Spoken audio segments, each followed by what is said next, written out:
Hello and welcome back to Nerd Doc.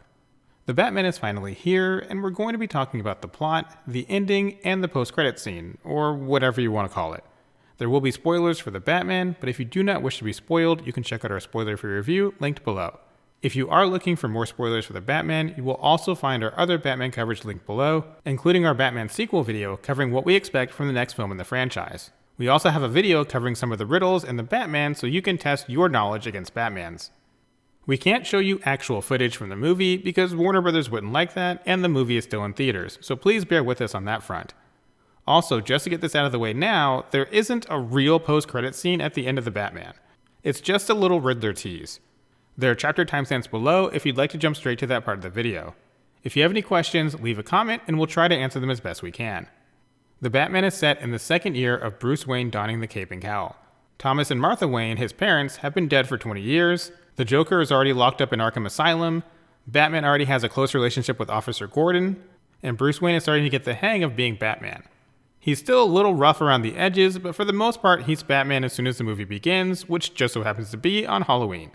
The general plot of the movie is that Riddler is trying to shed light on the truth behind what's going on in Gotham. He's killing important people and leaving clues addressed to the Batman. These clues lead Batman to a specific individual who Riddler wants to draw out so he can personally gun him down. He already knows that he can't get to this person by himself, so he leads Batman right to him because he knows Batman will draw him out and unknowingly give Riddler a chance to kill him. Riddler views Batman as an ally during most of the film. The first Riddler victim is Mayor Don Mitchell Jr. Riddler sneaks into his house and clubs him in the back of the head with a carpet-tucking tool, then continues to pummel him and eventually cuts off his thumb. Riddler leaves a riddle for Batman that leads him to discover that the happily married mayor was seeing a girl on the side. This girl was the roommate of Selina Kyle, who happens to work at the Iceberg Lounge, which is run by the Penguin, or Oz as they mainly call him in the movie. Shortly after the mayor is murdered, Batman and Gordon find a USB thumb drive in one of his cars. The drive is attached to the mayor's severed thumb. Get it? Thumb drive? Anyway, the drive contains photos of the mayor leaving the Iceberg Lounge with his side chick. After Gordon views the contents of the drive, it automatically emails the photos to a variety of media outlets, publicly exposing the mayor. Batman tracks down Selina Kyle at the Iceberg Lounge, follows her home, and confronts her after she changes into her Catwoman Year 2 outfit and tries to break into Carmine Falcone's place. She was looking for her friend's passport because Carmine took it to make sure she didn't skip town. When Batman and Catwoman get back to her apartment, it's been trashed and her friend is missing. Batman and Catwoman decide to work together and Batman gives her contact lens cameras. She goes back to work at the 44 Below Club, the seedy underbelly of the Iceberg Lounge. A bunch of corrupt cops and people of importance are down there, and Batman is using the feed from the contact lens camera to identify all these people. She runs into the district attorney, who's been doing drugs, and easily spills a ton of information. When the DA leaves, the Riddler is waiting for him in the DA's car and knocks him out. Fast forward to the funeral for the mayor. Bruce Wayne is in attendance with Carmine, Penguin, and many other people. A car crashes through the church with the DA inside, a bomb collar around his neck, and a cell phone duct taped to his hand. Batman confronts him while the police wait outside, and the Riddler calls the phone. Riddler gives the DA and Batman 3 riddles. If Batman gets them right, Riddler won't blow the DA's head off. Batman gets the first 2 right with ease, which reveals that the DA is being paid off by an unknown person. The third riddle requires the DA to spill the beans on who's paying him off, but he won't rat them out and the bomb explodes. Don't worry, Batman is Batman, he doesn't die in the explosion. It should also be noted that while lots of people shoot at Batman throughout the movie, not a single person shoots at his head. Anyway, Batman is knocked out from the explosion and taken to police headquarters. No one takes off his mask because reasons, and Gordon allows him to escape. Eventually, the police commissioner, who's not Gordon yet, is killed by Riddler injecting him with arsenic, and Batman figures out that the Riddler's next victim is none other than Bruce Wayne. Riddler mailed a package to Wayne Manor, but Alfred is the one who opens it. Luckily, he throws the package just before it blows up, but it still lands Alfred in the hospital. As the movie starts to come to an end, through Riddler's clues, eventually Bruce Wayne learns that his father may not have been as good as he once thought. Thomas Wayne set up a $1 billion fund known as the Renewal Fund that was supposed to help those less fortunate. This was right around the time he was running for mayor. Unfortunately, a reporter found out that Martha Wayne, Bruce's mom, had a nasty history with mental illness and even covering up a murder. The movie didn't go into a lot of detail on this, but it wasn't a good look. Bruce visits Carmine Falcone as himself, not Batman, who ends up telling him that he was the one who killed the reporter for Thomas Wayne, which makes Bruce think his dad was a bad man, and that Salvatore Maroni was the one who had his father killed on that fateful night.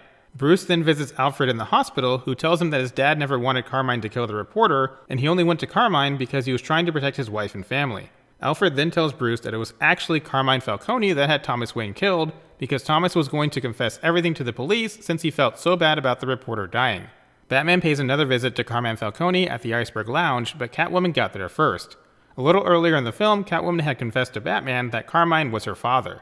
Selina Kyle's mother worked at the club and hooked up with Carmine, but even after her mother was killed by Carmine himself, he wouldn't recognize her as his daughter. Catwoman tries to gun down Carmine, but Batman interferes and walks him outside alongside Officer Gordon. This is the opportunity Riddler needed to shoot Carmine Falcone dead. It turns out Riddler has been staying in an apartment right across from the Iceberg Lounge. Riddler knew that he couldn't draw Carmine out himself, so he led Batman to him, knowing he would find out the truth about Thomas Wayne and go after Carmine at the club. To break it down even further, Riddler was extremely intelligent. Growing up as an orphan, Riddler resented Bruce Wayne because he also called himself an orphan, but he was rich, so he didn't have to put up with the hardships that Riddler went through. He used his high intelligence to uncover all of the corruption in Gotham. After Thomas Wayne died, Carmine gained control of the city. Falcone paid off the mayor, the DA, and a number of police officers, allowing him to control where the money from the renewal fund would go. He ended up fueling it into his own pockets as well as the pockets of the corrupt politicians and criminal underground. In addition to hating Bruce for being rich, Riddler also felt Bruce Wayne needed to pay for the sins his father made by working with Carmine Falcone. Riddler also loved puzzles as a child and used his combined knowledge to one by one lead Batman through the corrupt web that surrounded Gotham. Once again, he had the intelligence but not the muscle to bring out Carmine Falcone. That's what he needed Batman for, which is why he set up all of these clues and left notes for Batman at each crime scene.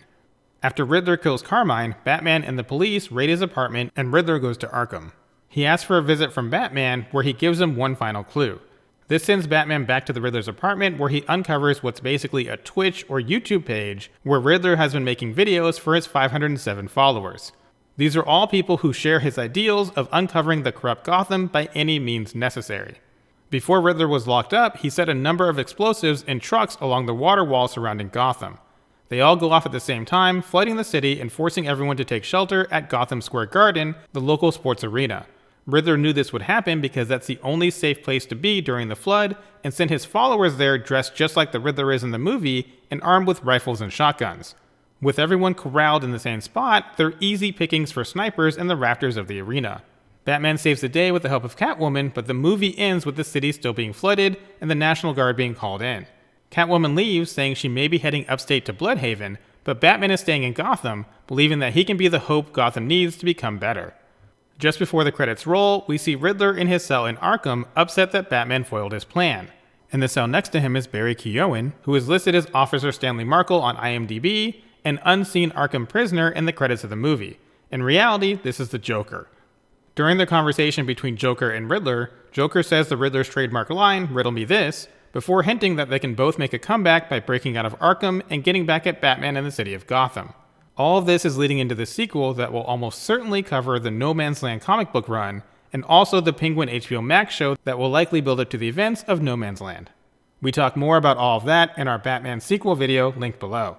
At the very end of the film, after the credits, a question mark command prompt appears. This is what the Riddler used throughout the movie whenever he was communicating through a computer to his fans or to Batman. Goodbye is typed out on the screen, then it flashes and goes blank, and that's it. That's the end of the movie, and that also wraps up this video. Once again, if you have any questions about the plot or ending of the movie, please leave a comment below. Thank you for watching. If you enjoyed the video, please don't forget to like, subscribe, and share with someone who loves Batman.